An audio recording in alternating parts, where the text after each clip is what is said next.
joins John at the touchscreen.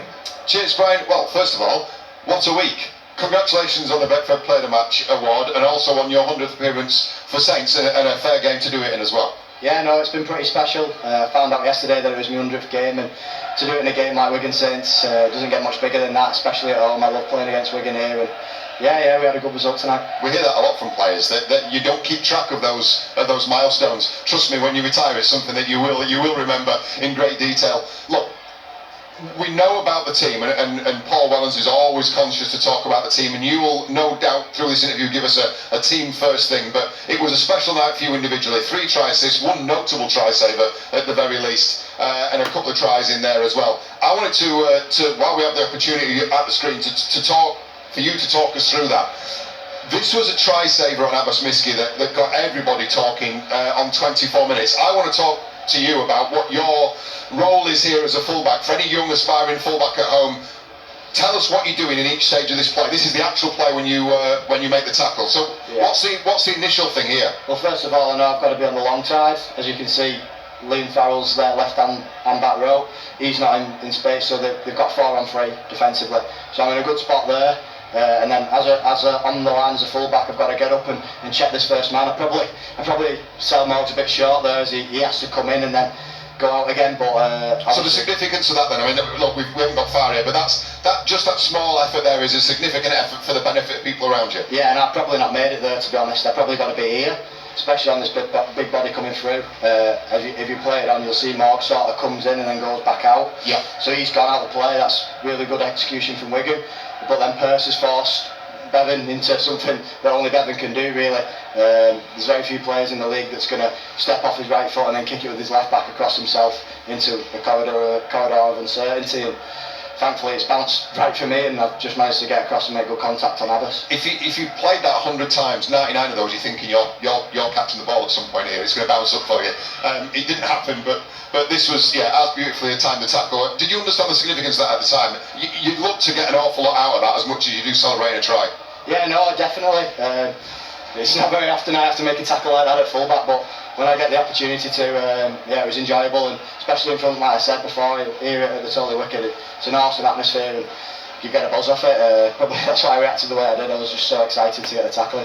And look, in a game where you have picked up the Betfred Player of the Match, it goes without saying that those key moments in the game, and on 38 minutes in your try was another one of those. I want you to talk us through this. First of all, what are Saints doing here? Opening up the field for a shot this side?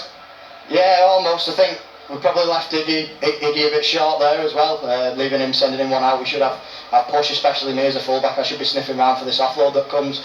But let's pick you up then. You're here, you're setting up the next play. Is it Lewis Dodd that's talking to you? Is he communicating the play? Yeah, that's Doddy's role. He stands up and he's the dictator. He tells us what we're going to do and we all listen to him. Right, so what is the play then?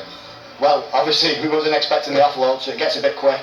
And this is where I communicate to Doddy. I just say, get me the ball as quick as they can. I know Jake and Marshy are going to come and jam me as soon as possible, and they do a really good job of it. They shut me down. I don't have time to get my usual pass to Connie or Tommy in the corner, whereas I just managed to bounce off and wriggle free and then just skim back and look for something there. Just on that, so you know, not just by sitting at home and watching on Sky Sports, you know because you spend hours in a video room analysing the opposition. Presumably that's on the tip sheet somewhere this week. Yeah, we know teams are going to be aggressive when they're 10, and we run very conventional shapes in there, and it's been working for us for the last couple of years, so we don't want to go away from it. Obviously we've got factors that do change it, but when I get away from him there, I'm not too sure what I'm thinking there. I probably should just run, but my instinct told me to kick it, and thankfully it bounced perfect and I managed to get over the line. Your instincts are correct, Jack. Don't go away from those. I have another clip for you in the second half. This is just a rerun of the try play, and I'll preface it by saying that Paul Wellens was quoted in the post-match interview with Jenna Brooks there that there are very few players in the game that can make the pass that we're going to show you now. So this is for Makinson's try in the second half. You're talking about the usual pass that you find. So just talk us through this bit here. What's Johnny Lomax seen and what's he tipped up to you? Because there's a late adjustment here. You can see you just moved backwards there. Why? Yeah, no, it's just Johnny's talk. He's so good at everything he does. I think he's got the sevens brain and he's got the sixes skill, and he's just a competitor as well. Well, we've had 5 or 6 looks at this. We have the luxury of time, and you can see there's 5 on alongside, 2 at marker, 3 there, which simple maths tells you there are 3 covering a larger area of the field. problem is, we took us 20 minutes to figure that out. Johnny would have seen it like that. Yeah. But I don't reckon it's necessarily a massive numerical advantage, because we've only got 2 halves, so you'd usually have all 3 halves against 6.